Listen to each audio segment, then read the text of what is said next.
এই ছেলে দাঁড়াও এদিকে এসো। বলেন। এদিকে এসো। চাচা দেখলেন কে? কিছু করবেন নাকি? তোমাদের বাড়ি কোথায়? বাড়ি দিয়ে কি করবেন? বাড়ি আছে হিনে। বাবার নাম কি? বাবার নাম মোহাম্মদ শহীদুল ইসলাম। তুমি এখান দিয়ে যাও, সালাম কালাম দাও না, তুমি আমাকে চেনো? চিনি তো চাচা, আর আমার সালাম দিবার মন চায় না, এই জন্য সালাম দিই। এলাকার এমন কোনো মানুষ নাই যে আমাকে সালাম দিয়ে যায় না, আর তুমি বেয়াদবের মতো দুইটা ছেড়ে দিতেছো, সালাম দাও না। মন চায় না, আমরা সালাম দেইনি। সালাম দিই না, এতে কি আপনার সমস্যা নাকি?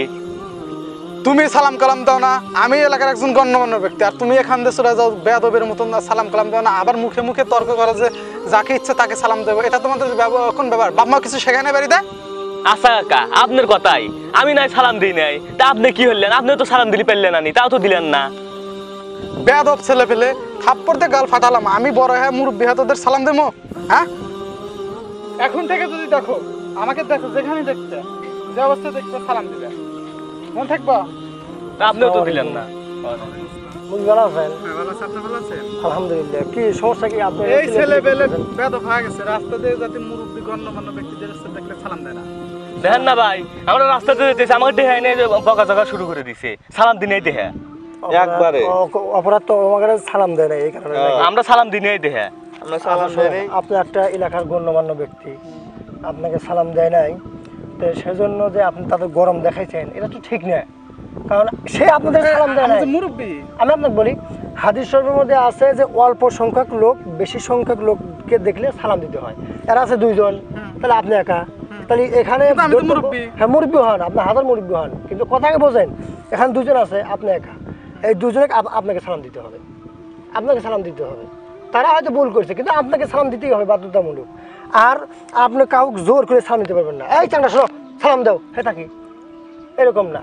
সেজন্য আসসালামু কাবলাল কালাম, সমস্ত কাজের আগে কি সালাম দিতে হবে। মানুষের প্রথম জবান কি থাকবে? সালাম। আর হাদিসের ভিতরে আছে রাসূল সাল্লাল্লাহু আলাইহি ওয়াসাল্লাম বলছে যে সালাম যে দিবে, আপনার সাথে আমার বিভেদ দ্বন্দ্ব আছে, হিংসা আছে, আপনি যদি সালাম দেন, আমি যদি উঠছি আপনাকে সালাম দিই, আপনার ভিতর থেকে দ্বন্দ্বটা বা হিংসাটা উঠে গেল, দুজন আবার মিল মহব্বত হয়ে গেল। বুঝতে পারছেন আমার কথা? তাহলে এখন থেকে কি হবে, যে যাক দেখবে সালাম দিতে হবে। সালাম প্রদান করা সুন্নত এবং সালামের জবাব লওয়া ওয়াজিব। আপনি সালাম দিয়ে দেখতেন, যদি জবাব না নিত তাহলে বলতে পারতেন, এই চাংড়া তোমাকে সালাম দিলাম, তুমি সালামের জবাব নিলে না কেন? সালামের জবাব লওয়া ওয়াজিব। আপনি সালামই দেন নাই, আপনি সালামের জন্য অস্থিরতা বোধ করতেছেন না, আগে আপনাকে সালাম দিতে হবে। ঠিক আছে, আমার কথা কি বুঝেছে? তাহলে আর তোমাদেরও বলি, বাবা তোমরা ছোট ছেলে ফেলে, তোমরা যেখানেই মুরব্বিদের দেখবে সেখানেই সালাম দিবে। সালাম মুসলমানদের প্রথম হাতিয়ার।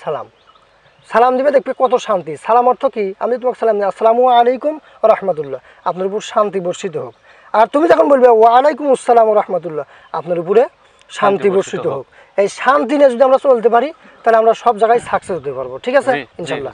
আচ্ছা ঠিক আছে, হ্যাঁ আচ্ছা বেশ, ঠিক আছে।